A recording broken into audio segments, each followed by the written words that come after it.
All right, Dirty Sports 719. We are live on YouTube in 5, 4, 3, I'm on the show. Thanks. No. 3. No, I'm kidding. Jesus.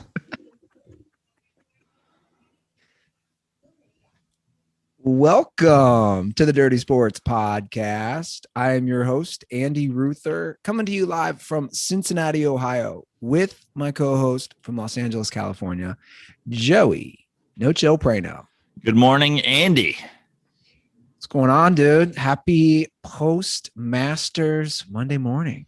Postmasters Monday. That sounds like a holiday for people in charge of post offices. Welcome to Postmasters Monday. It does. That Monday where postmaster generals get off. Did you watch the Masters, Andy? I did real quick about the post office. Well, the post office is still going to continue to exist in the next few years, right? Like, what's the deal? Where are we at? I have no idea. I mean, the war on the post office was about mail-in ballots, right? So I'm assuming that they're going to dial it back to just normal post office services, restaff and stuff, but I have no idea. But no, even before that, that's related to COVID, like because of cuts and mail's going to be slower. Yeah. Anyway, I have no clue. Who does anything that's not delivered electronically at this point? You mail koozies. Rate, review, and subscribe to this podcast. Which, yeah, you're right. If you want 2 free koozies, I put a couple in the mailbox today. Just rate and review the podcast. Leave your Instagram or Twitter handle. Do it, and you get 2 free koozies. Do it.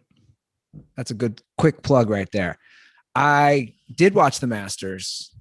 I don't know where my boy Cutters. We had a dual Masters Reds game on, and I think it's cool that you have a first ever in anything.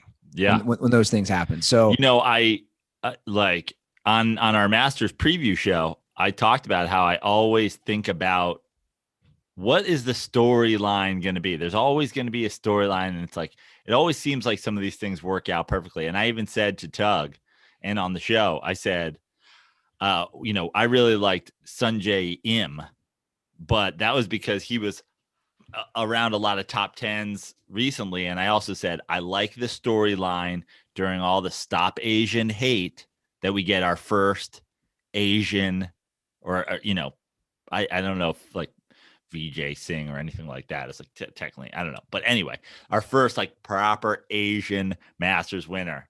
I had the wrong guy, but the storyline holds. And that, for the people who followed my advice and bet on a non-American or a non-American winner, we made some dough. Hideki Matsuyama. And I know nothing about this guy. I didn't even realize until after the round that he was like full on no English translator, Japanese. Yeah. Now, did you see today on Twitter? He's apparently in the Atlanta airport, just chilling on his phone with the green jacket draped over a chair at the airport. He's just catching a proper, commercial flight, flying home. I did not see that. Yeah. I don't know if it's been debunked, but it's a pretty great picture. So, like the history, it's funny you bring this up because there was an article, got to do my normal plug for the Wall Street Journal. There was an article on, I guess golf is huge in Japan and it's been huge. Like an article that had some numbers that were surprising to me. Japan has this, because obviously it's not that big, but Japan has the second most golf courses in the entire world behind the United States.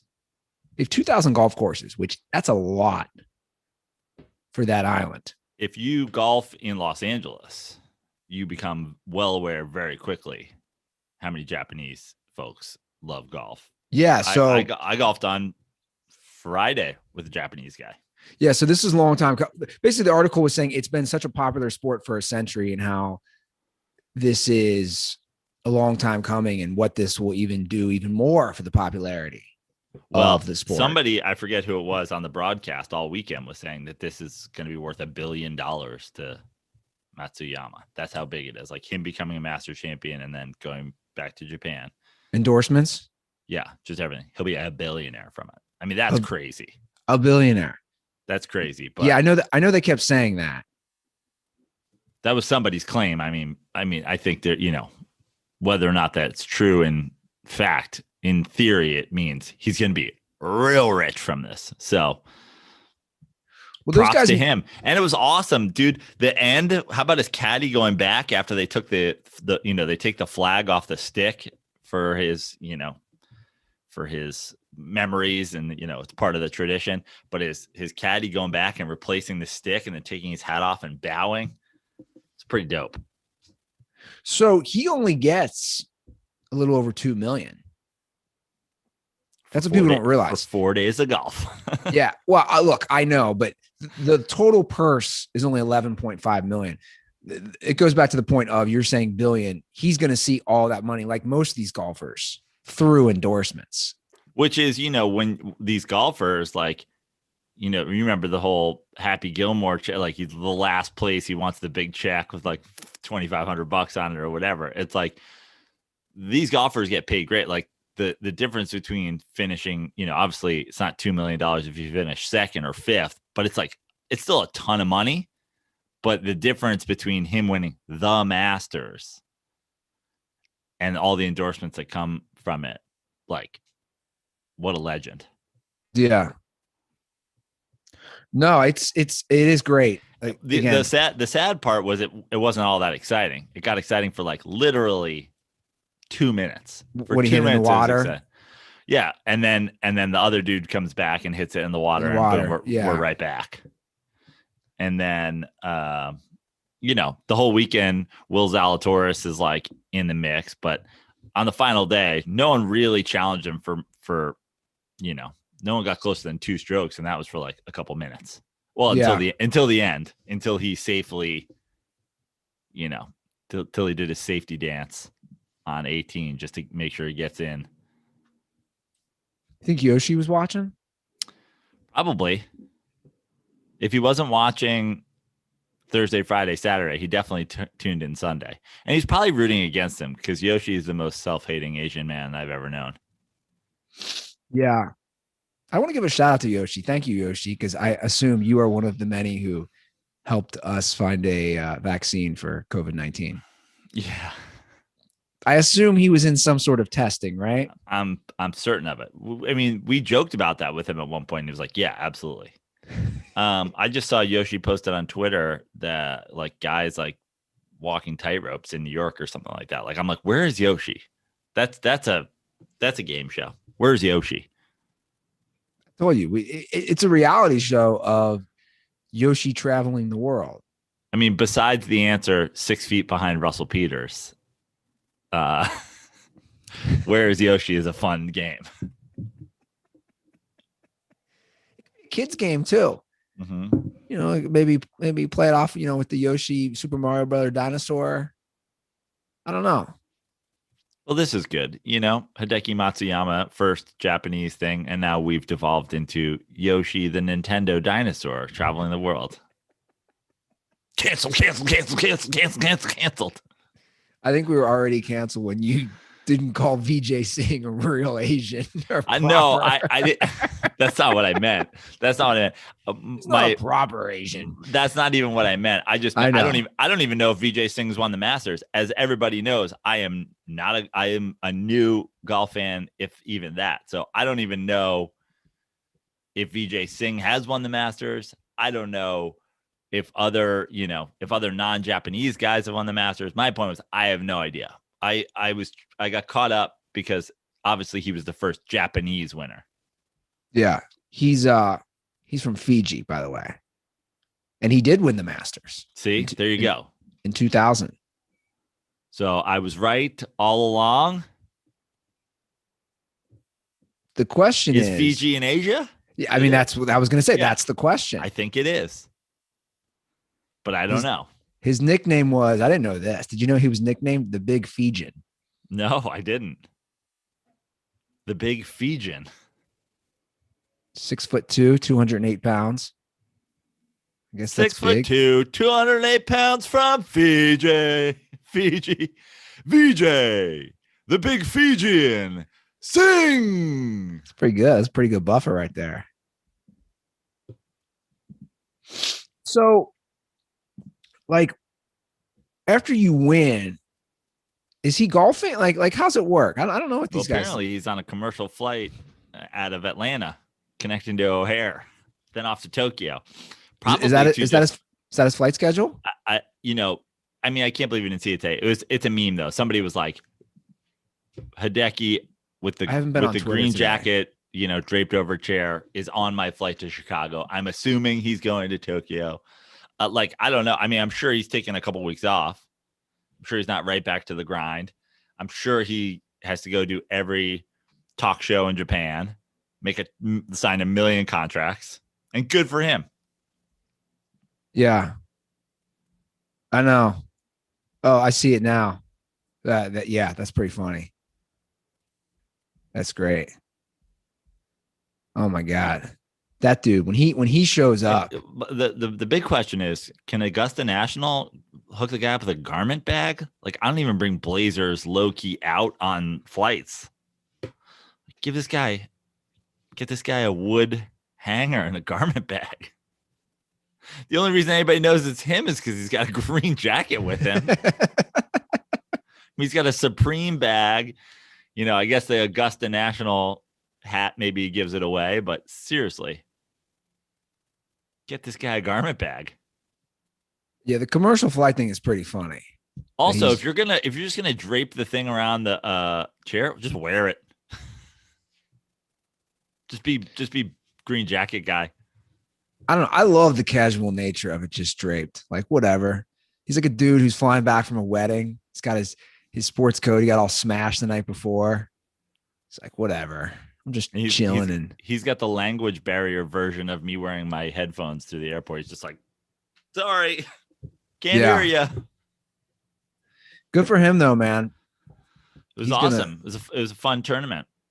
Tug and I gave some gambling picks. The two people we built our foursome around didn't make the cut. So I guess as far as Tug and I's gambling advice goes, can't win them all. Although I think we did give some other good picks in there. But our two lead dogs didn't make the cut.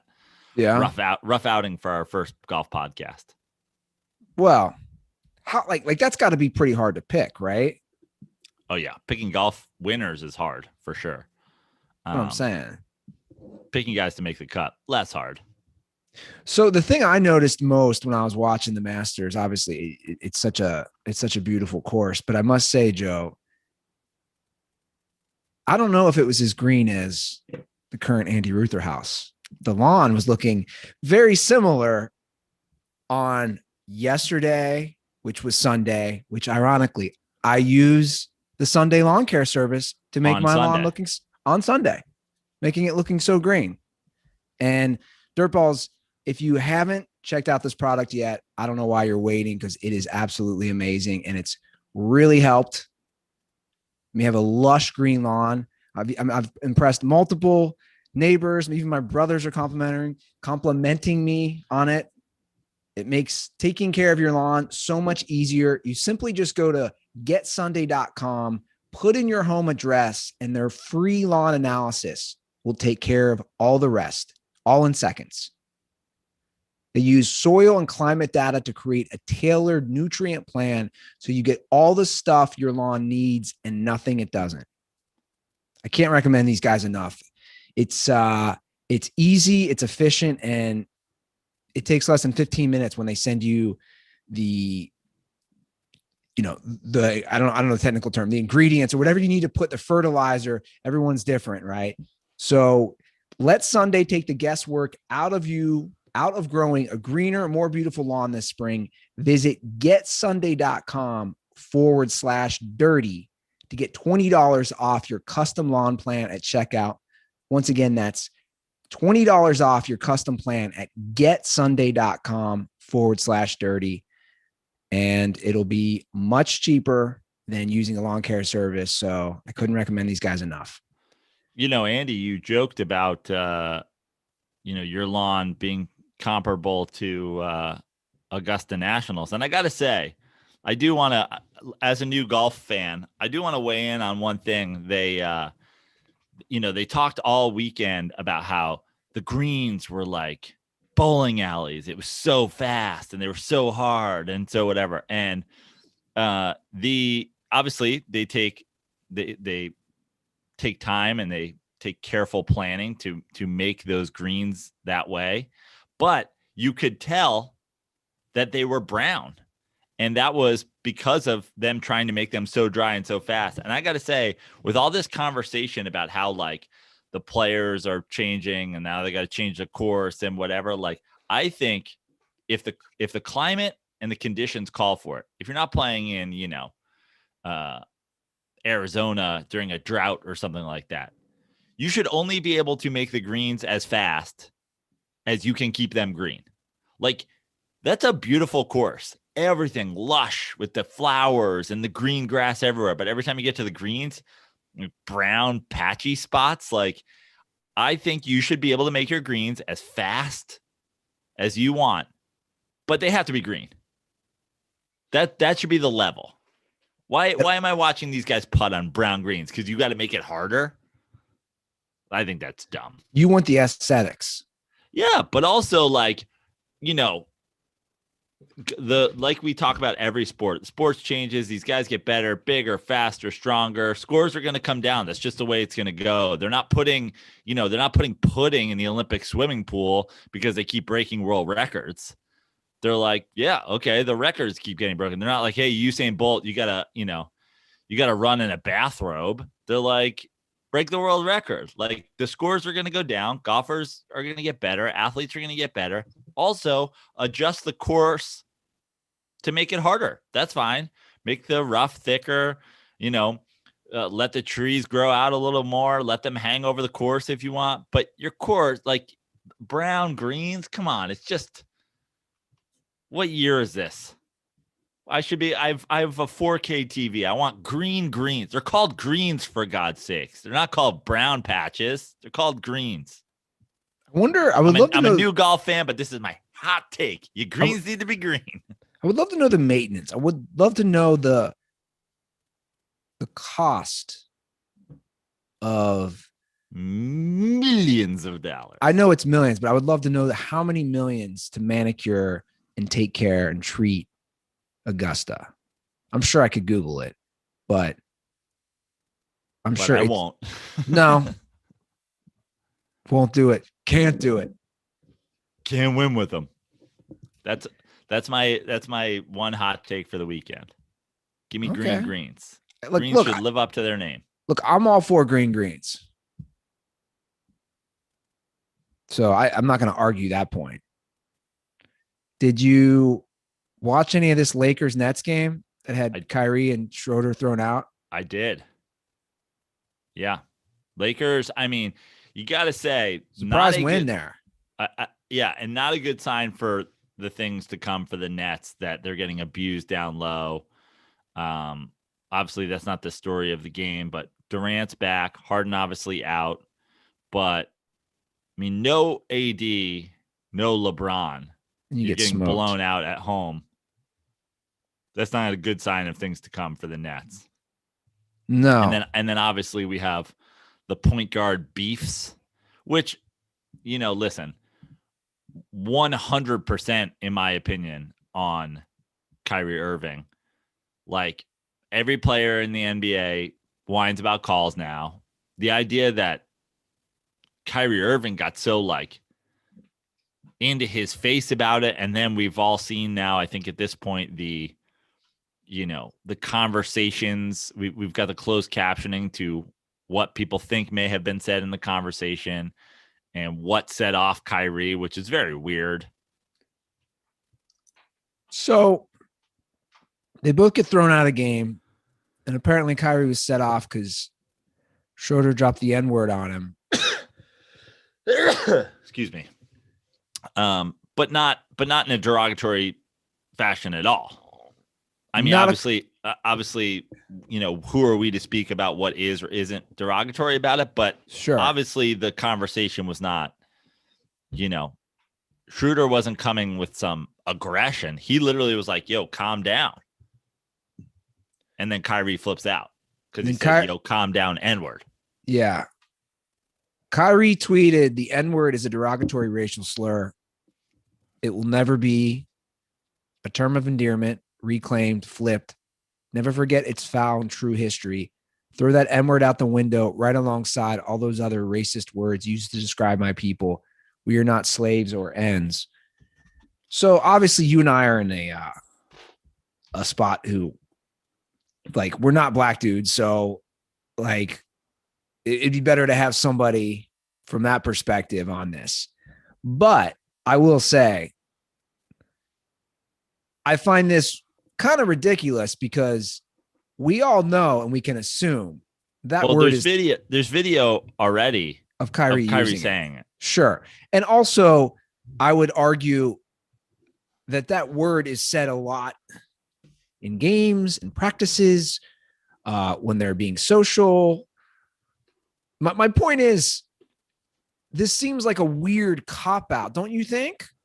It just seems like a very weird. I mean, I think more than anything, and listen, I'm not going to, like, again, yeah, we're not the ones to speak on it, but it just seems very in line with what's been going on with Kyrie lately, where it's like this thing that probably happens to you all the time and probably happens to tons of guys in the NBA all the time in like total conversational manner is now something that you're like, this is going to be where I spin some social message portion. And now I'm skipping Monday's game over it. I'm getting ejected over it. But like, also like, why was Schroeder ejected? Like, it seems like almost like the conversation that Kyrie brings up in the moment then leads to a referee having to make a decision about whether or not it's okay to say, which is very weird. It's like a very weird precedent that may or may not have been set there about like, now is this word completely banned in the NBA? Like, is it now is it an ejectionable offense to say it? Because we both know that word's tossed around during the games. It is. Right. This is why I'm so confused. Like, Kyrie, I'm not debating how Kyrie feels about the word, for the record. Like, no. I'm not, he can feel however he feels about that word. That's fine for me. But my point is, I think that word, Kyrie probably hears that word all the time. And suddenly when he's in an argument, it's like, no, don't use it. And that's my point. And I don't, does it have something to do that Schroeder's not American? I don't know. He's still a black dude. Yeah. It just seems very in line with what's been going on with Kyrie lately, which is like everything, you know what I mean? Last year he opts out, you know, during the Black Lives Matter thing. Now he's like, what? Like, this is leading him to skip Monday's game. That's what I'm saying. Now he's not going to play. Again, dude, your first job as a basketball player, like, you're being paid to play basketball. That's got to come first. I mean, it doesn't have to come first at all, in my opinion. Like, okay, but the like, that's fine. He can be more than a basketball player. He can be a person first and then a basketball player second. But my point is, what he keeps doing in these situations is he's making his personal life part of the basketball team. It's like everybody wants it to be separated. Like, yo, keep my personal business out of this. Keep my personal business out of this. Out of sports, you know, don't talk about this. Don't talk about that. What does my relationship have to do with it? What does my politics have to do with about it? Keep all this stuff separate. But then, you know, when something happens on the court and now you go like, I'm offended personally, so I'm skipping Monday's basketball game. But that's my point. Is that your first? You can do both. Do whatever you want. My point is, your profession. You're getting paid to play basketball. And I'm sure when he doesn't play, he doesn't get paid to play basketball. So which is fair. If that's the case, I didn't know that was the case. If that's the case, that's fair. But I mean, I'm sure it's a Nets going to be a Nets decision. Did not play personal reasons. I'm assuming that he knows that he's getting docked a game check for that. I'm assuming, but I can't say for sure. So I guess Schroeder got ejected for taunting because he waved after Kyrie got ejected. Okay. That's That's where we are now. Yeah, it's pretty soft, huh? I mean, let me ask you something, Andy. From each of these different incidents in the game, the final score, the way the game was played, and Kyrie getting ejected, the Kyrie aftermath, does it hurt the Nets' championship chances? I agree. I think it does. I think I was shocked. I put that game on third quarter. Like Lakers were already up 16. And I go, wow, midway through the third quarter or something. And I was surprised. So I missed the ejection. But obviously I saw everything on social media. That was my first thought. Like you said, you're at home. You still have KD. You had Kyrie for a little over a half. Lakers don't have AD. They don't have LeBron, and you're getting smoked. To me, that was not a good sign. And then one of the two guys you do have gets ejected and is now not playing because, his emotions are still raw. His head is clearly, you have two players of the three whose heads are not in basketball all the time. Kevin Durant is buried in his phone. Kyrie's buried in God knows what. It's always changing with him. And if your head's not there, they can't just sharpen that foot. They need to. It also just seems so easy to get under their skin. Yeah, there's no mental toughness. None. Which shouldn't surprise any of us. Kevin Durant left to go to the 72-win team. Kyrie never did anything without LeBron. And so suddenly we're just going to pair them together and assume that it's going to work out. Yeah. Based on a history where it hasn't. One thing I think we can say for sure when you watch that game, and I know it's not the most popular opinion, and obviously I'm a big fan of Kevin Durant's game. I'm less of a fan of Kyrie's game, but no one really wants to give the guy credit. Everybody wants to, shit on his style of basketball and whatever. But like, if the Nets had to start with having one guy of those three, they'd start with James Harden. 100%. Yeah. They would go, listen, we'll start with James. And then which guy do we get next? I'm sure Nash feels that way. I'm sure D'Antoni feels that way. I'm sure the rest of the Nets feel that way at this point. He's the only guy that's not involved in all this nonsense. He's been their best player. I wonder what's going through Nash's head, if he's regretting it all.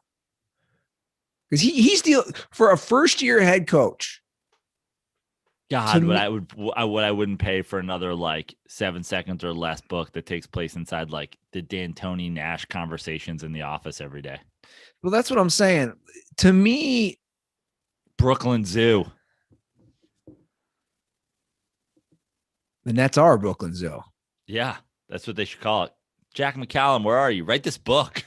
So for me, I would rather take on a team that's young and sucks, and you can lay the groundwork and maybe put your imprint on them. To me, this seems like a giant shit show 24/7 for a first-year head coach with no experience. That's got to suck.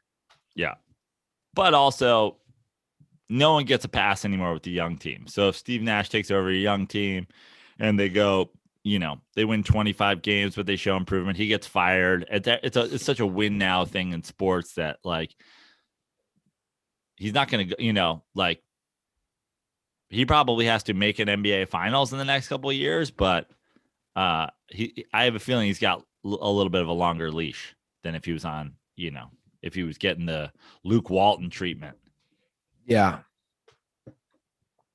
Well, we didn't talk about this last episode, but a guy who played for the Nets for a couple of years, Paul Pierce, we got to talk about the stripper video.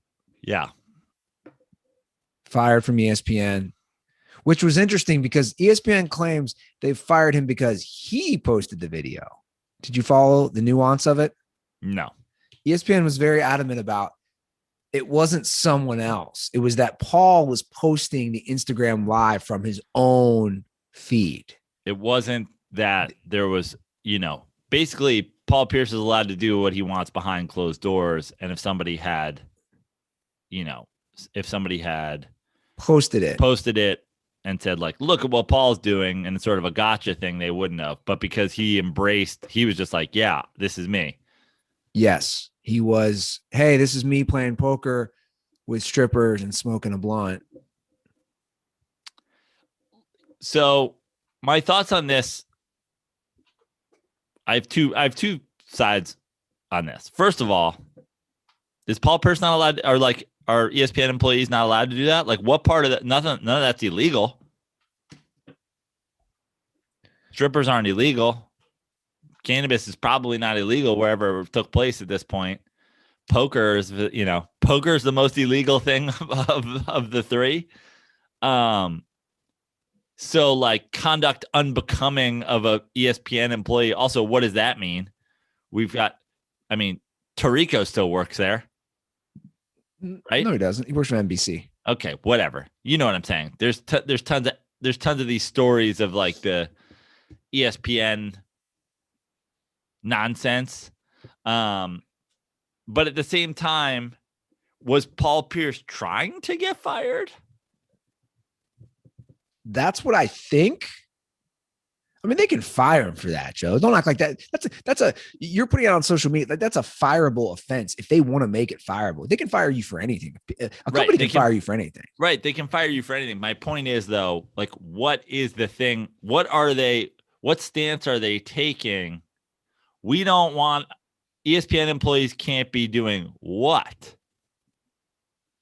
Again, the statement was very adamant about that he posted it. I'm going to pull it up because they wanted to make the distinction that he went out of his way. No, I understand. That's why it feels like Paul Pierce was trying to get fired. But my point is also, like, what do they really have a problem with? They're like, listen, we can't have our employees on camera consuming drugs. If he was popping bottles like at a club, is he fired? If there's a bunch of girls twerking around him at a club, bottle service girls / like, you know what I mean? I'm just saying the line gets really blurry. If he was consuming the drug of alcohol, which is also legal, in a club, and smoking a cigar, which is the drug of, tobacco.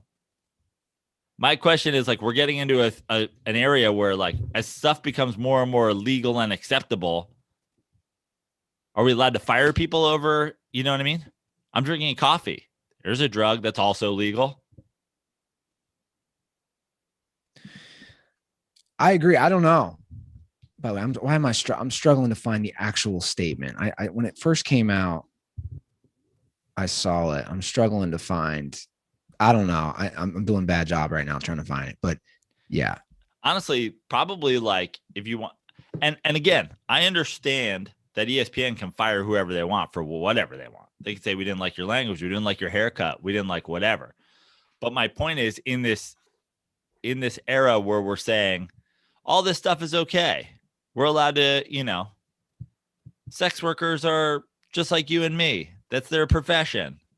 Like, all this stuff, it gets very blurry about, like, so then what am I getting punished for? Yeah. I'm not allowed to, if I work for ESPN, I'm not allowed to have fun. I'm not allowed to do all these things together. Again, I think Paul Pierce wanted to get fired. He was clearly acting out. I think most employees know that they shouldn't post this stuff on social media wherever you work, blah, blah, blah, blah, blah. But I'm just saying we're going down a road where, it's hard to hide behind, well, he was using illegal drugs. Well, was he? Where was this? If it was in New York, he wasn't using a illegal drug. They just made it legal. So it is legal in New York. Yeah. I didn't know that. Especially if you're home. Yeah, now you can possess up to 3 ounces, I think. By the way, flying to New York tomorrow. Just legalize it federally already. And also, and here's the most important part of the Paul Pierce thing. Let the door hit you where the good Lord split you. You won't be missed, Mr. Shitty Pants. Start a network with the Shitty Pants Gun Girl. Terrible take shit pants crew. He was Cross terrible. The racial and political divide. You and Poopy Pants Gun Girl have a Poopy Pants network where you discuss both sides from the viewpoint of people who shit their pants. He was terrible. He was the worst. So good riddance. Absolutely terrible. Like one of the worst analysts in recent memory. Yeah. And he had such a problem with LeBron because LeBron used to always beat him. And he would never give LeBron due credit. He was so bad. Yeah. He was terrible. He was the worst. So I'm not upset that he's gone. He was the Skip Bayless of ESPN. Yeah. I'm not upset that he's gone at all. But again, my point is like, even I understand ESPN's thing of you shared it. Okay, but what did you have a problem with him sharing? Because like I kind of want to put there, that's the kind of thing where I'd like to. We know what they had a problem with. Yeah, but I'd like to make them answer that. So it's like, oh, so you guys are anti-legalization? Are you anti-sex worker? Are you anti-gambling? Come on, you and I both know they can't answer that. Right.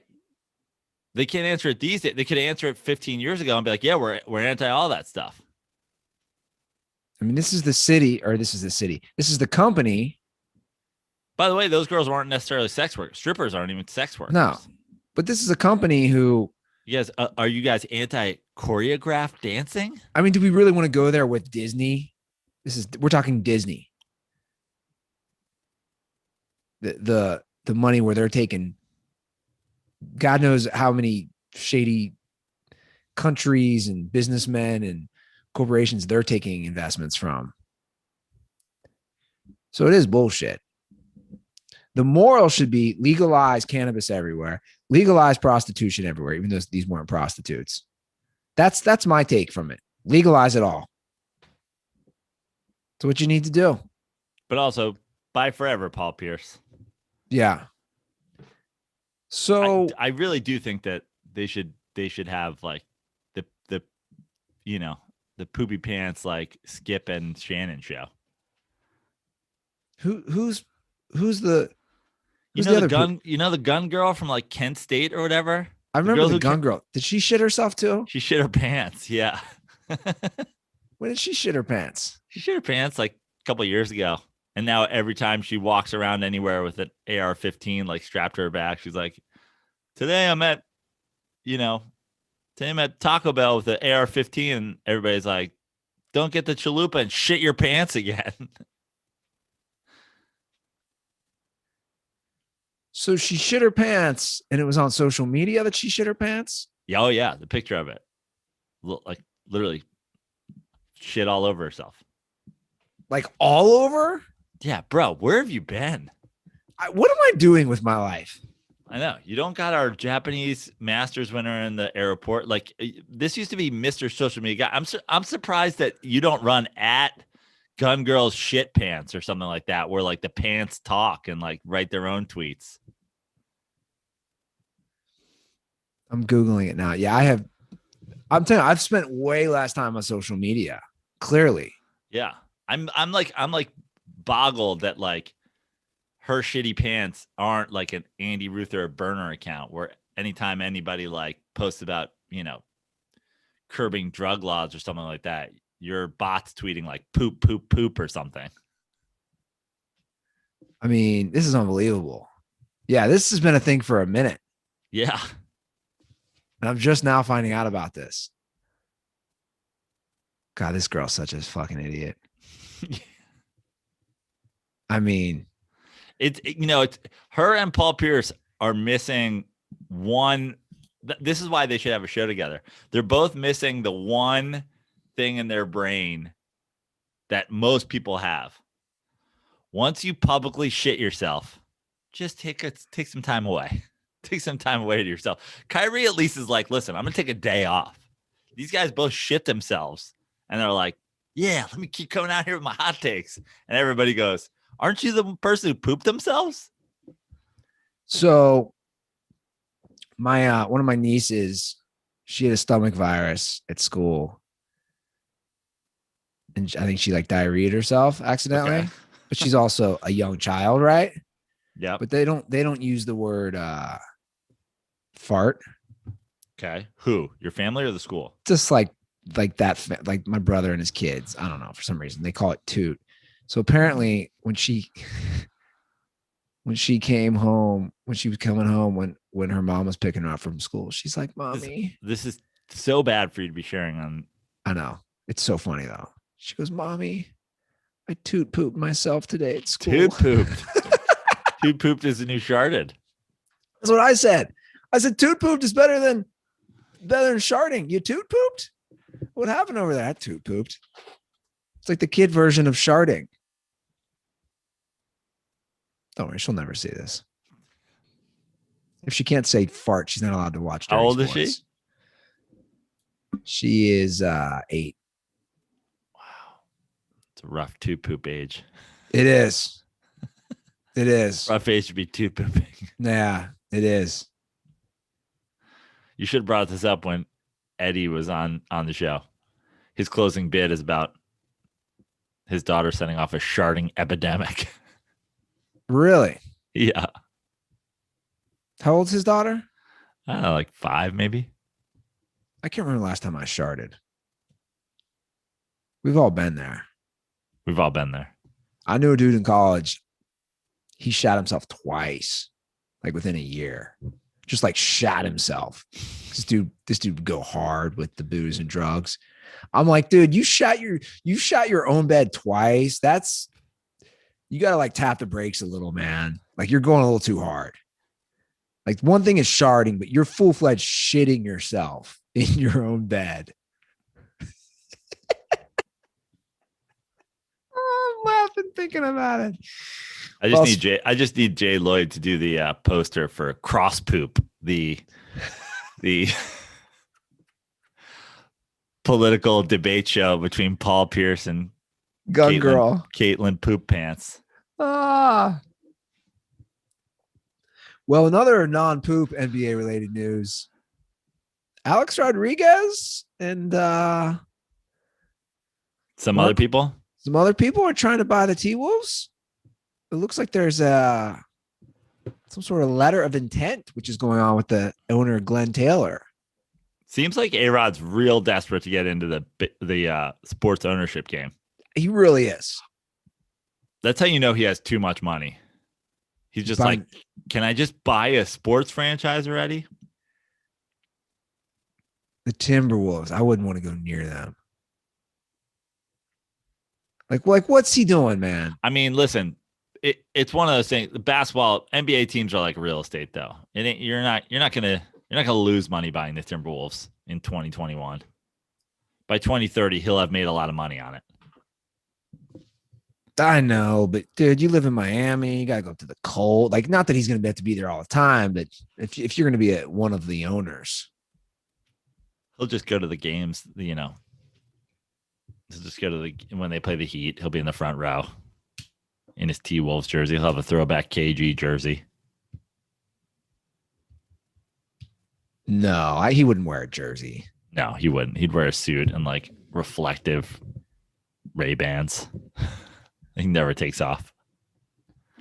I mean, they're a top 5 dumpster fire NBA organization, correct? Yeah, I mean, I think that's safe to say. Top 5? Sure. Right? Sure. The Bobcats, the Hornets. That's the Bobcats Hornets has got to be right up there, right? Yeah. I don't know. Say the Wizards. I mean, the Knicks certainly have done their part over the last 30 years. So they're looking Who at else is like terrible. The Kings. I mean, it's getting hard not to go to the T-Wolves. They're still valued around like $1.5 billion. Yeah. So I agree with you. He's desperate. I don't know. Who was he? He was trying to get in on the Mets. Yeah. Him and J-Lo almost bought the Mets for a minute. I mean, that's a big drop off. You go from like a New York franchise to the Timberwolves. I mean, he sounds desperate. Yeah. Which is weird because you got so much money. I mean, owning a franchise would be cool. Yeah. I'm not gonna lie. What's the drop off there? So if the Knicks are the Mets, or sorry, if the Mets are J-Lo, who are the Timberwolves? This is like A-Rod dating who next? He's dating Kesha now. Kesha. Like he really dropped off. That's great. I like it. I don't know why she popped in mind, but like, what has Kesha done the last 10 years? Yeah. Right? I like it. That's a drop off. J-Lo to Kesha, it's a drop off. I always wonder though, was the J-Lo thing real? I'm always quick to think these were things that are set up. They're together though, right? They're just not getting married, or are they broken up? They broke up. Oh, they broke up because apparently he was cheating. Okay. Which again, for me, all these things, half the time I say this was all set up. They're smart, publicity. They hype each other up. They help each other's profile. They're a power couple. And then it ends. I will never believe that Danica Patrick and Aaron Rodgers was a thing. I will never believe that. That's a prime example. Tiger Woods and Lindsey Vonn. A lot of it, I say, hey, it's good for show. It's good for each other. It's good. All that stuff. By the way, I brought up Tiger might have been trying to kill himself yesterday. I was at a little Masters event watching. Cutter was furious. Well, it wasn't just him. There was a few people at his house. They weren't buying it. Nobody was buying it. But what were the what was the other explanations for 85 no breaks? There really wasn't any. Right. But, and it is a good rebuttal of Ruther. He was just driven off the cliff into the ocean.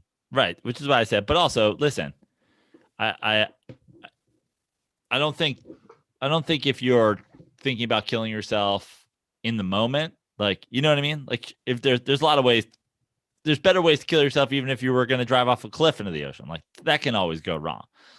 Like, I don't think he put on his golf stuff and left, but like, in the moment, the no breaks. It wouldn't be like, to be totally honest, it wouldn't be unheard of for a guy of his stature and success. I mean, Phelps talked about it. We talked about that on the show. Phelps talked about like he was thinking about killing himself post Olympics success. Yeah. You're like, bro, how successful you need to be? I think every one of us has had a moment in our lives where you're like, what if I just jumped? Right? You never had that moment? What if I just jumped? Where were you? Or what if I just drove my cliff, or what if I just drove my car off this bridge? I thought that the other day. I was driving across the Ohio River. I was like, what if I just made a hard right? How's this going to play out?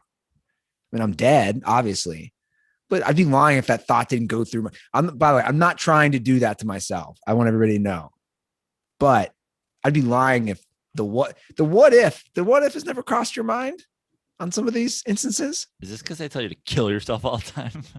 No, you really haven't said that. I'm very worried about, eventually this coming back to bite me. No, it won't. But your brother, Brad, like in a courtroom, Your Honor, I'd like to present this video of 7,416 times that the defendant told my brother to kill himself on a podcast.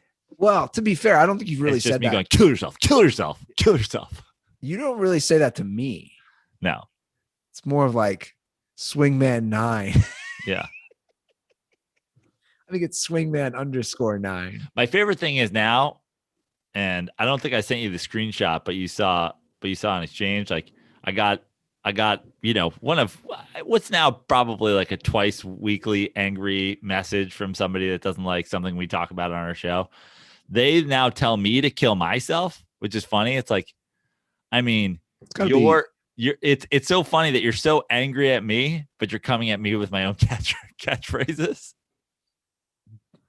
Yeah. I mean, that's some OG Dirty Sports Joe Pranoisms. Do you think like when Marv Albert was he had his like scandal, people were really angry about him? You think he was getting messages that were like, Marv, I think you should kill yourself? Or like, Marv, do I think you should kill yourself? Yes. like is he getting his own catchphrases sent to him by angry fans? Probably not. I think my favorite part, by the way, Andy, of the death threats I get from our angry fans is, and this gives me solace in knowing that I'm like still right in the middle. I have just in the last couple of weeks gotten death threats for being woke, and I've gotten death threats for being, a stereotypical white male conservative trash bag. You're like, well, okay. So everybody hates me. I'm just here in the middle. I haven't gotten any death threats, Joe. Just so you know. I'm just a security guard in The Last Dance. Like, yeah, I can probably say I've gotten none. Yeah.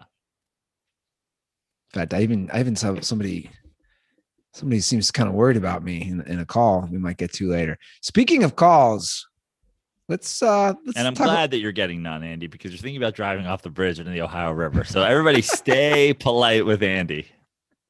I'm not thinking. I'm just saying I thought sometimes, you're just like, you play the what if? You never play the what if game? I love the idea of somebody crossing the bridge of the Ohio River and you're out of your car standing on the edge. People are like, what are you doing? Just over here playing the what if game. Nothing to see here. Does your I got my hazards on. Please go around me. You don't ever think of like crazy things. Like sometimes when I'm swimming, I'll think like, yo, they're going to lift the fucking crazy. They're going to lift something and sharks are going to come out like a James Bond movie and I got to go fast. You don't ever think stuff like that? No. You gotta get an imagination, man.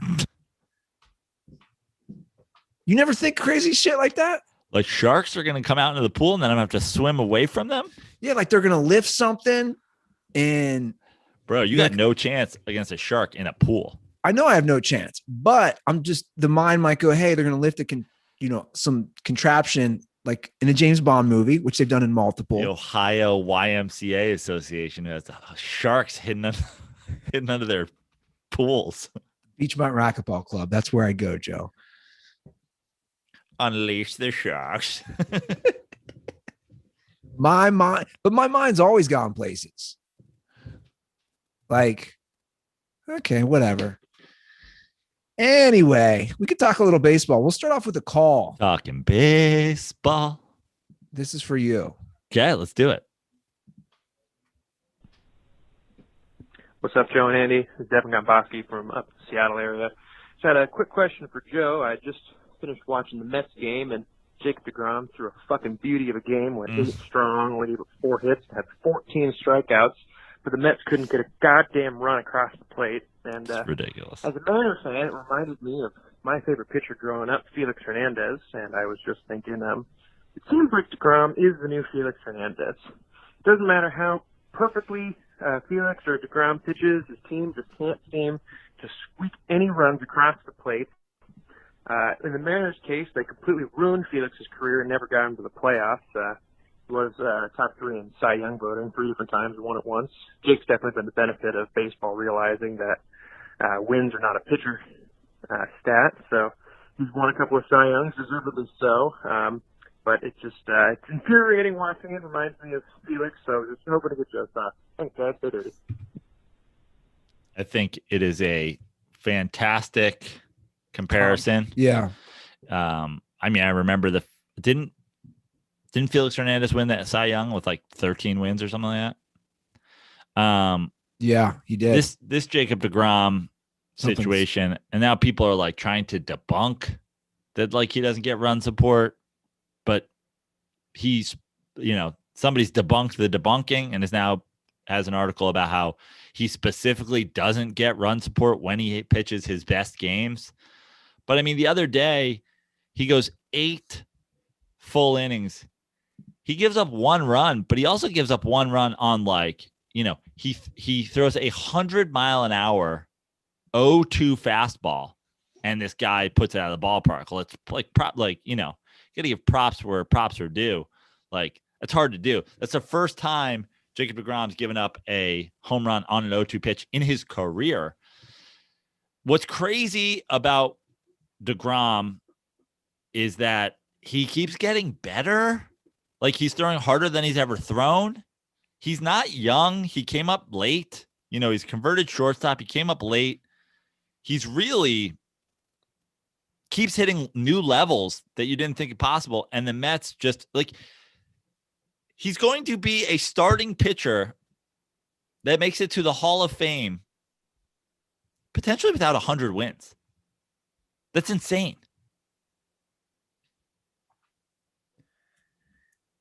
I haven't in my lifetime seen anything where a guy gets this little run support at such a consistent level, because it happens all the time.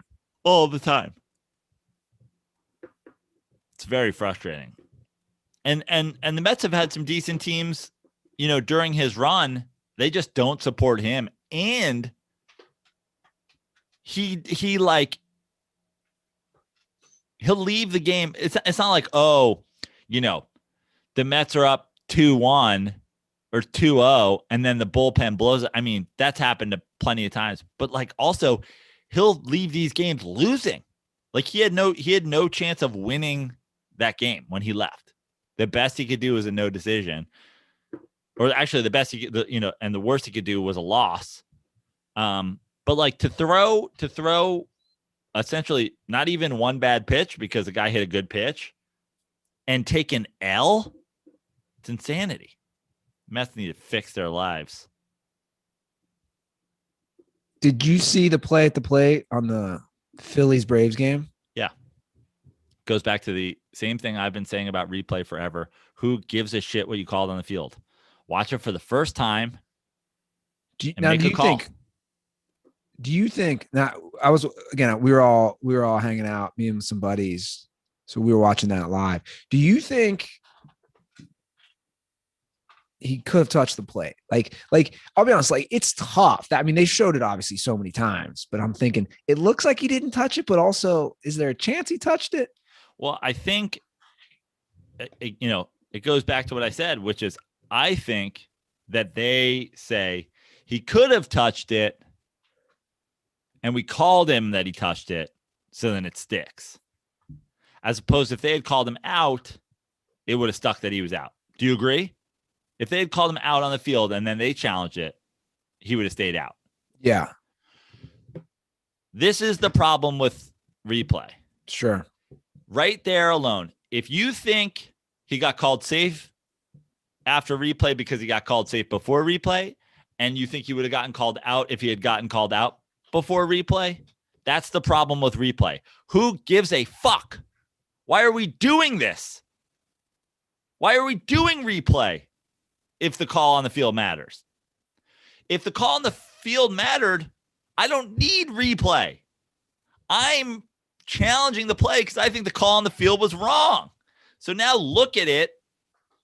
That's why I think the replay person should be like, we always talk about robot umps.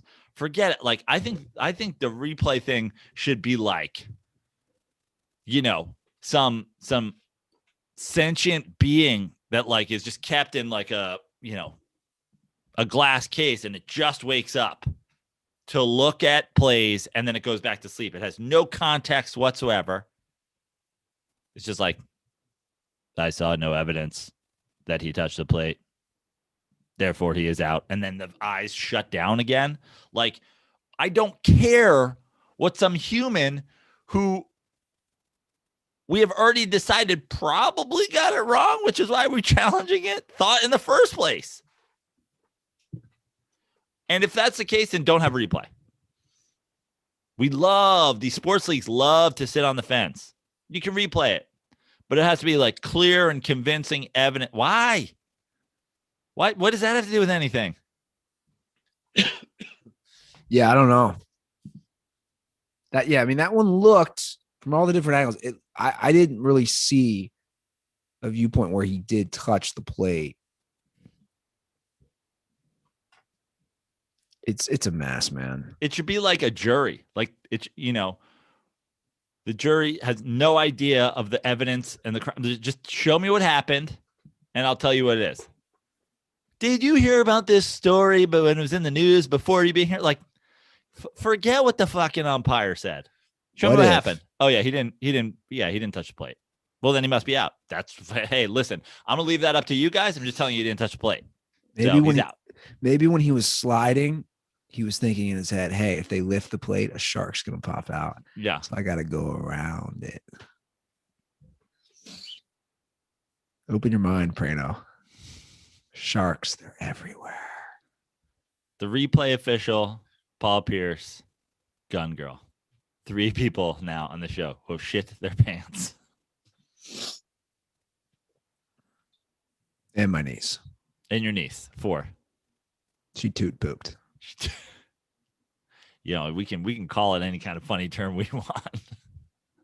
That'd be a good name of a band, the Toot Poops. Yeah. Right? The Toot Poops and the Maytals. The Rasta band. I'm all for it, man. Yeah. It's the sound that my poop makes when it goes in my pants. Legalize it. Pop goes the poop. I just made a Let's Get Stoned playlist. It's pretty good, by the way. Yeah. What kind of stuff's on it? I mean, I'm all over the map, dude. Did you make it while you were stoned? No, it actually wasn't. It's, everything from rap to Bob Marley to Tom Petty. I mean, it's just like all over anything involving songs talking about weed. But then I was like, I'm like picking out the weeds the other day, doing some yard work, just relaxing. And I'm like, I can't be playing this shit too, because some of it gets vulgar. And I have like a speaker.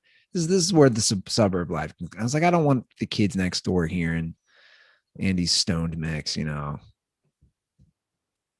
These are my problems now. I don't want to rub off.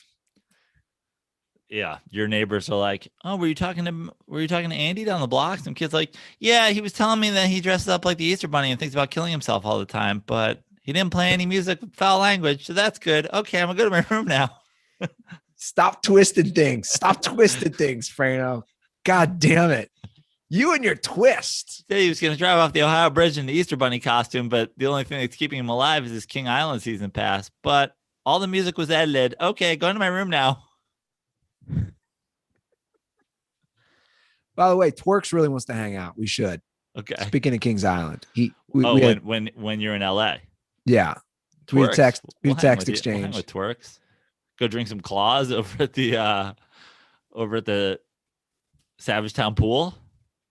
Twerks wouldn't be the first time 3 guys that definitely don't live there drank at the pool. No, Twerks is going to be graduating law school in like a month. Love it. Our little man's growing up. It's grown up. And I heard I want his business card so I can call him when I get arrested. After he passes the bar, I think he'd be a great legal expert for the Dirty Sports Podcast. Or for Deshaun Watson. He needs one. Oh, yeah. Yeah. Did you read that? Did you read that thing I sent you? It's long. I did. I read it all. So ESPN, I thought it was a good in-depth expose. I don't know what you want to call it, but in-depth reporting on the Deshaun Watson. It was one of the lead stories, at least on the ESPN homepage. I thought it was good because it shows the accusers. It shows people who stood up for him. So it gives a little more detail. I think we can both agree he's definitely got some problems. Like he definitely at this point. I mean, yeah, that's lightly putting it. Yeah, it's almost dancing around. It's the point. I want to make it clear that we're not. Yeah. It's clear at this point that he tries to get masseuses to handle him sexually. Yes. So he's a predator. It clearly, I mean, it looks pretty clear to me at this point that he's a sexual predator. And he gets these girls via Instagram. And you have a whole group of girls who saying he didn't do anything to me. But what to me, that's neither here nor there, because it seems like this all started relatively recently. Yeah. And he is booking massages from women who are estheticians. So, they do more of like facials and those sort of things.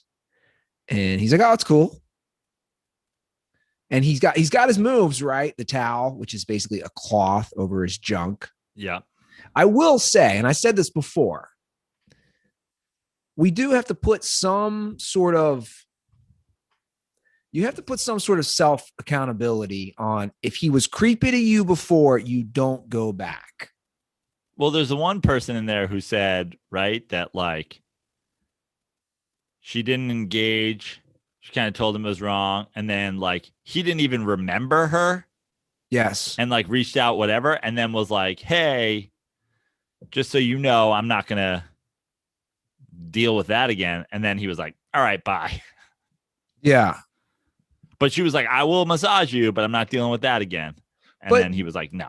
But there was multiple ones who say they go back. And I'm saying, I understand that there's threats from him or whatever, but you can't, it doesn't excuse what he does by any means, but also you have to take some sort of accountability. If he sexually assaults you or does something inappropriate the first or second time, why are you going back? No one's forcing you to go back a third time. Well, I think the argument on some of their behalfs, besides the ones that seem to be like, yeah, I was just doing it because he didn't do anything to me and I didn't like it, but like, we use the money, which is fine, whatever. And then also if they didn't go out and say, hey, like he did something to me, like if they just answered questions from somebody who was like, hey, you know what I mean? Like, as opposed to the people who come forward, like it's hard to be the woman who does it like 5 times with them and then was like, hey, I have this thing about Deshaun Watson that I need to get out. It's obviously these stories and the number keep going up to 21, 22, 23 or whatever, because somebody got the ball rolling and then people are hearing this and then be like, yeah, just FYI, he did that shit to me. I'm not pressing charges. That's the whole other thing. People are like, why aren't these women pressing charges? It's like, seems like a lot of these women were like not going to do anything about it until somebody was like, hey, your name's in this list of people that he IG DM'd about a massage. Did anything happen? They're like, yeah, it did. You know what I mean? Yeah. So it's all like, what's to gain here? Or like, what's, why somebody's telling their story. But the other thing is, like you said before, it seems like there's at least a little bit of evidence to him, like trying to hang it over people's heads. Don't talk. Sure. Your reputation, my reputation. There's definitely him strong arming women as well. What's fascinating about the article is I like how it breaks down the timeline of, it'll say a date. Well, the only thing he had to do that day was take a COVID test with the Texans. And then he's scheduling massages with a flight attendant who didn't have her license. And he's bringing these girls in, or he even flew a girl in. One of the women that they talk about, he flew in from Atlanta to Houston. And he's doing a lot of charity work in the middle of all this. So it's a lot of, like, he set himself up that he's such a good guy. And then behind closed doors, he's doing all these creepy things. It really is Bill Cosby kind of esque. The image on the outside, which for the most part, he had an impeccable image. Yep. And then behind closed doors, he is being forceful, being aggressive with these women with massages. And at this point, he has no trade value from everything I've seen. Which I got to say, I was thinking about that this morning. Deshaun Watson's a really good quarterback. Everything that we know about the NFL is they don't give a shit. He'll get 4 games one day. Nothing else will ever happen to him. We'll the broadcasters and everybody involved and the jersey sales and whatever, the same way we do with Big Ben, like we'll just pretend it never happened eventually. So some team, and I'm just saying some team should trade for him when his value is hella low. Because eventually, 6 months from now, when the NFL does the NFL wiping of somebody's thing, they're like, hey, here's the deal. If you guys mention this during the broadcasts, you don't get football anymore. And then they go, okay, well, I guess Ben Roethlisberger is the longtime quarterback of the Pittsburgh Steelers who's overcome so much in injuries, and he's the face of the franchise. Like, if I were some team, it's gross and it's reckless, but if you know it's either going to be you or somebody else, somebody should trade for him right now. Yeah. At the lowest value. Sure. What are you going to take? You're going to take 3 weeks of people getting angry at you, not to mention the brainwashed fans around the world who, like, the second he's a Philadelphia Eagles fans are like, he didn't do anything wrong. Like, you haven't gotten a hand job for a fucking masseuse. Blah, blah, blah, blah. Fuck you. You're cancel culture. Blah, blah, blah, blah, blah. Yeah. So fucking do it. Oh yeah. Do I want him on my team? No, I don't. But I'm saying some team should do it. Well, it's true. He's too good of a quarterback. And with the NFL's history, there's just no, I'd be shocked. There's no way they're suspending this guy more than half a season. There's no way. I'd be shocked. There's no way. I think the NFL just lies. They say, oh, we're conducting our own internal investigation. What does that even mean? Right. What does that even mean? What that means is we're burning all evidence we can find of this and making it harder to ever convict any of our players who have any sort of popularity. Yeah. Wonder what Dabo thinks about all this. Remember when like Deshaun Watson and Andre Hopkins, all these guys were like defending Dabo? Now you got to wonder what that was all about. Yeah. I guarantee he's got a quote. Okay. This is from March 20. Deshaun Watson was a good guy. Good guy when I coached him. A good guy when I met him. Been a great player in the NFL. Love him. Play for me anytime. You're pretty close. This is from March 20. Showed no signs of any of this behavior when he was here at Clemson. I think he should have stayed at Clemson forever. If I could have had him 5, 6, 7, 8, 9, 10 years, this never would have happened. Just saying, should college players be allowed to have 12 years of eligibility if you don't want them to become rapists? So that's what I'm saying. Also, Q is real, and ONN is my favorite network. Pew, pew, pew. I would appreciate it if the Dirty Sports guys would stop talking about poop girl's pants. That she just toot pooped. It's hard carrying around an AR-15 all day without pooping your pants. Have a little respect. This is pretty like classic Dabo Swinney. He said, we are disappointed to see his name in the news and all that is going on. Look, I love Deshaun Watson. He's like a son to me. This is how I love him. As far as all that legal stuff and all that will all take its course and all of that stuff. We certainly can't speculate or comment on any of that stuff. Wow. And then he goes on to say, but all I can tell you is that I've known Deshaun since he was in the 9th grade and that he has been nothing but exemplary in every area that I've ever known him. 3 years here as a player. I think I had a chance to yell at him one time because he was 5 minutes late to a team meeting that he overslept for. And that is it. That is the Deshaun I know. I can only base my thought on my experiences with him, which have been wonderful. Again, I love him like a son, and we will just have to see where everything else goes from there. I'm just saying, I know Deshaun Watson since he was in the 9th grade. All of my experiences with Deshaun Watson have been nothing, and his family have been nothing but pleasant experiences. Now, flip side of the coin, I've known the mainstream media my entire life, and they like to create all kinds of controversy to sell ads and do all this stuff. So who are you going to trust? You going to trust me, or are you going to trust the mainstream media who's trying to brainwash you?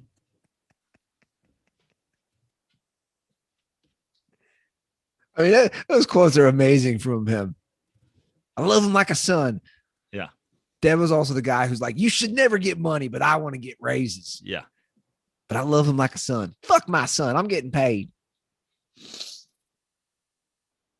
You want to do some DirtBall calls? We got time for also, a couple calls. I don't want to take full responsibility, but we did have members of the Clemson training staff whose job it was to get up in there.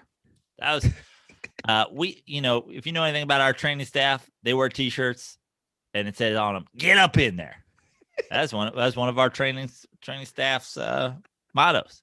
So it can take it to mean what you want, But a lot of our players work really hard. We got sore upper groins and lower grundles, and we just say we say it every day. We say, "Get swampy out here in Death Valley. Get up in there."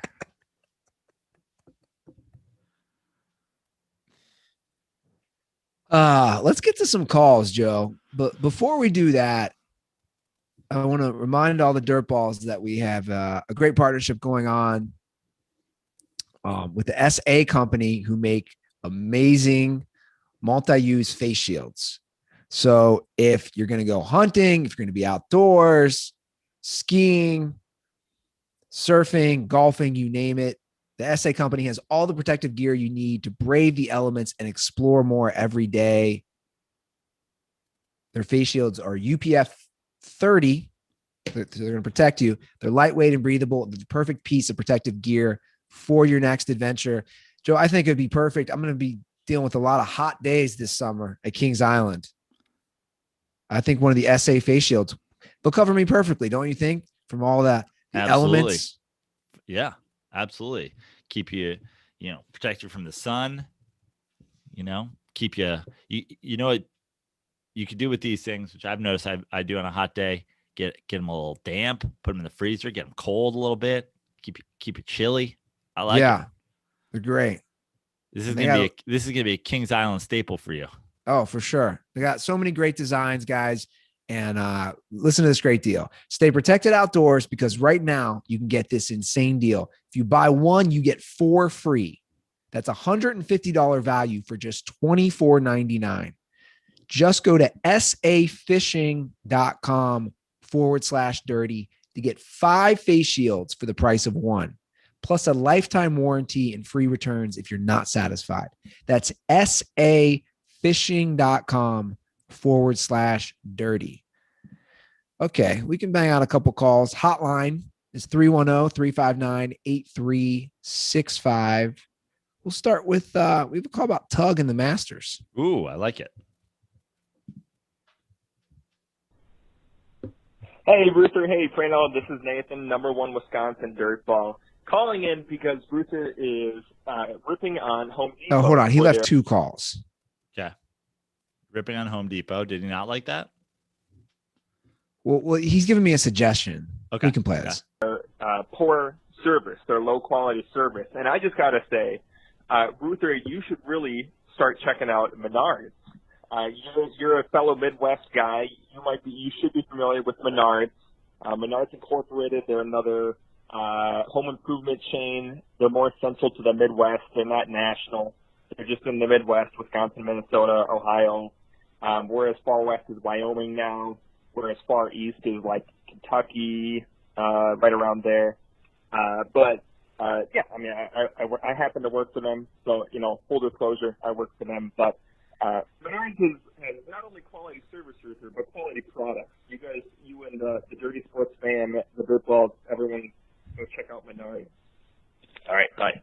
So my dad would go there sometimes. Okay. The only problem with Menards, I've never been. There's not one close. It's like 30 miles still. Got it. Where like the Home Depot and Lowe's are 5 miles away from me. So basically, what your response is: get a Menards in Greater Cincinnati. Well, there are two, but they're not near my side of the town. In whatever the opposite of greater is, minor Cincinnati. Get one near the east side. Get one near Anderson. Get Township. one on the east side. That's what I was saying. Yeah, just get one on the east side of town. Let the east side Menards. But I guess I'll play his first call. It was something about, did you know, it's something about how Tug was setting up the Masters? Maybe this is based on your guys' episode.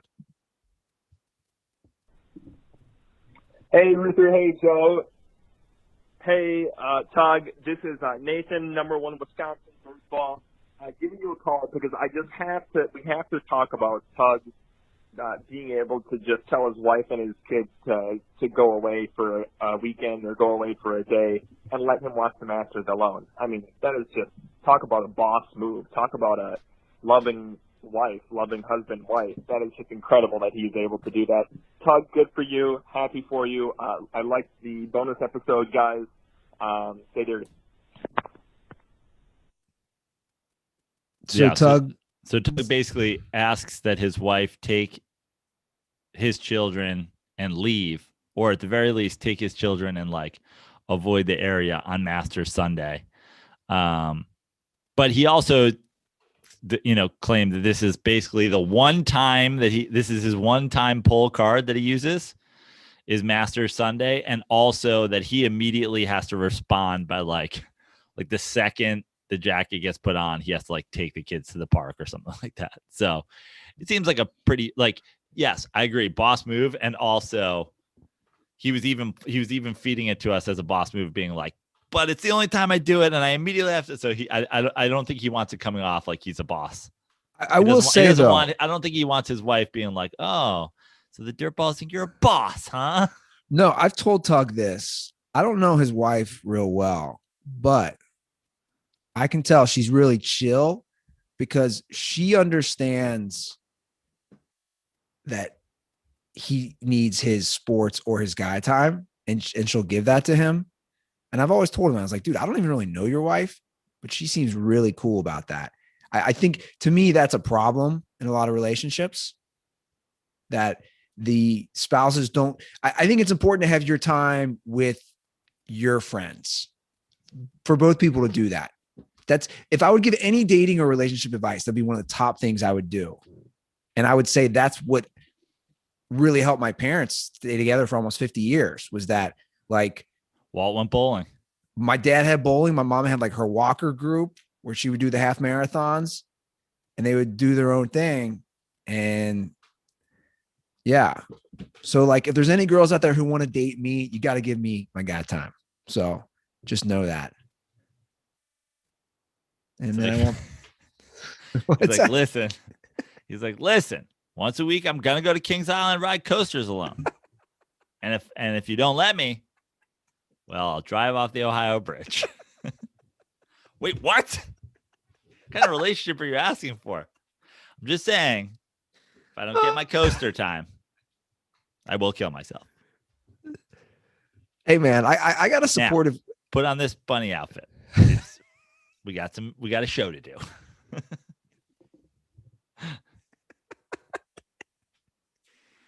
Should we play a drunk call of someone defending me? Sure. I mean, he's so lit. He left 2 calls. You need defending? No, I think he's just like worried. Like, he's worried about you. He left 3 calls. Jesus. Oh boy. Let's just play one of these. So listen, I've heard a lot of talks about how like people are worried about Andy, but like, I'm gonna be honest.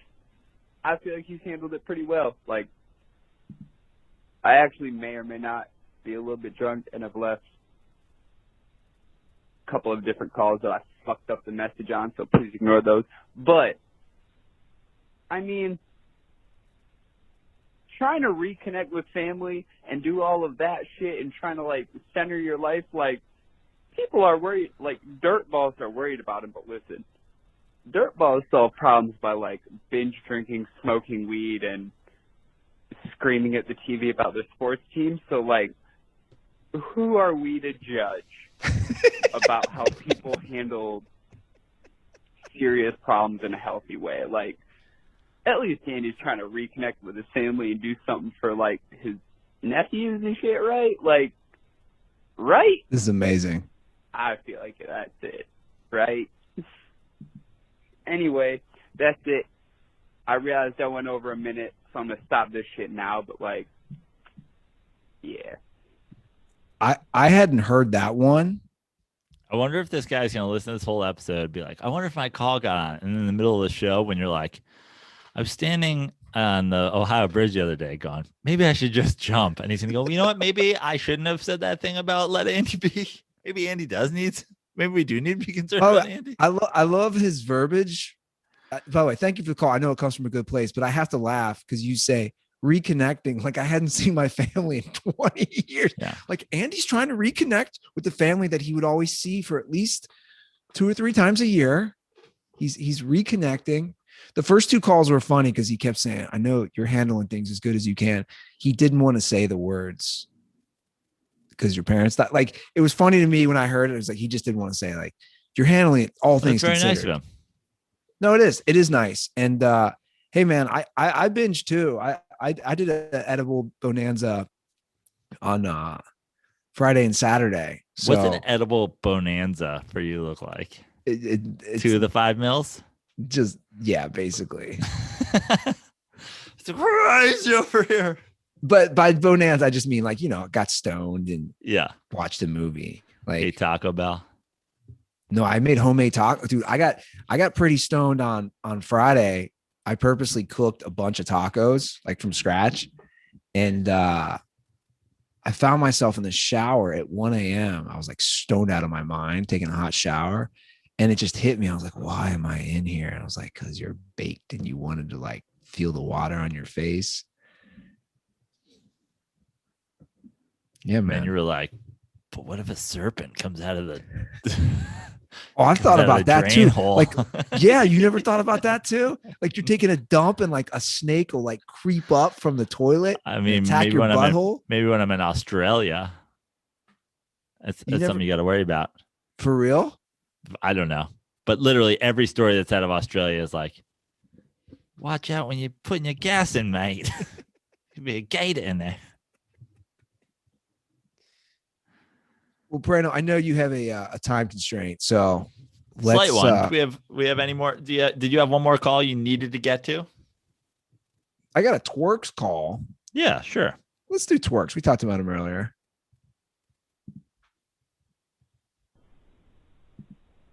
Hey, boys. This is Aaron Maharis here again. This is probably my 3rd call in the last, 2 weeks.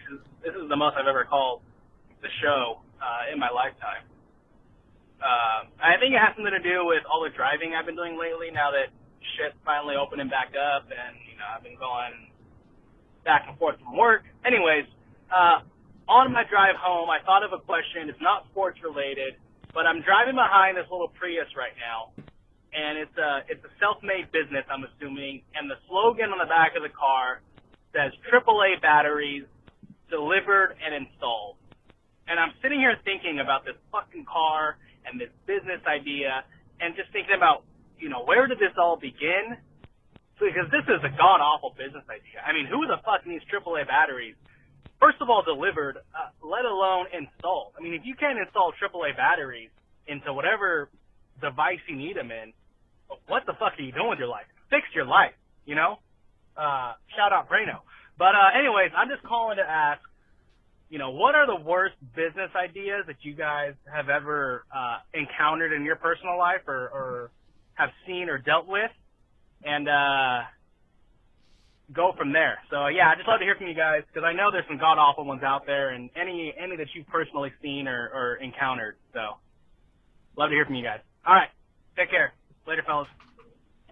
That's a pretty bad one. Wait. So their business is delivering and installing AAA batteries? I gotta imagine that there's some sort of lost in translation mix up here. I'm assuming they're talking about car batteries. Like AAA car batteries. I don't know if they're AAA certified car batteries or something like that. Like there's no one needs you to change the batteries in their remote control, right? Like there's just no way.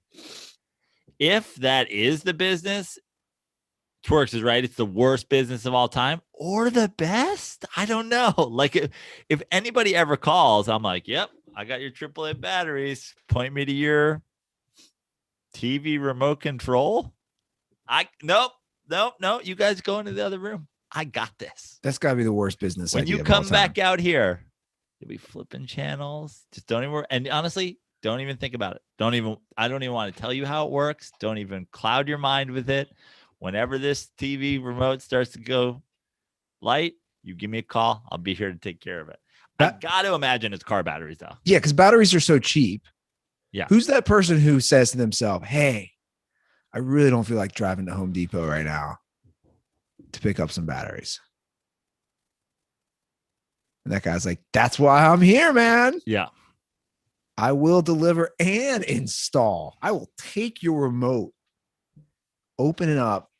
It's just a guy who once went to Costco and has 200 AAA batteries. And he's like, I just realized, I buy everything at Costco and I bought these and I'm like, I'll be dead 5 times over by the time I use 200 AAA batteries. I don't think there's a worse business idea than that. But it's got to be car batteries. That's my opinion. I don't know any off the top of my head where I've seen something and said, wow, that's a terrible idea. I'm sure I can't think of one right now. Right. Yeah. What was in Office Space? Don't jump to conclusions. The mat. Yeah. Yeah. Wasn't that his The business board idea? game? Yeah. Right. All right, guys. 310-359-8365. That is our hotline, and that is our show. Follow us on the Twitter sphere at The Dirty Sports. Same for Instagram. You can rate, review, subscribe, and leave an iTunes review. You get some koozies, like I said. I might just show up personally. Who knows? Maybe that's my business idea. I'll just show up to your house, hand you 2 free koozies, drive right back home. I'm at The Stand this Wednesday. The Stand NYC. You guys all know it. Famous comedy club. You know who was there last night, Andy? Dave Chappelle. I've heard of him. Dave Chappelle was there on a Monday. Joe Prano on a Sunday. Joe Prano on a Wednesday. It's just the way it goes. If you guys want to come, you can go to my Instagram. You can go to my Twitter. You can go wherever. My link is everywhere. Go to my Facebook. Go to my website. Joe Prano at The Stand, 7:00 Wednesday. Please come to the show. Otherwise, follow me on all things social media at Fix Your Life on Twitter, at Joe Prano and everything else. But I'd love to see you. We're trying to bring comedy back to New York. Dave started it. I'm just trying to do my part. Jokes, delivered and installed. Perfect. All right, guys. That's the show. We'll be back in a couple days. Have a great start to your week.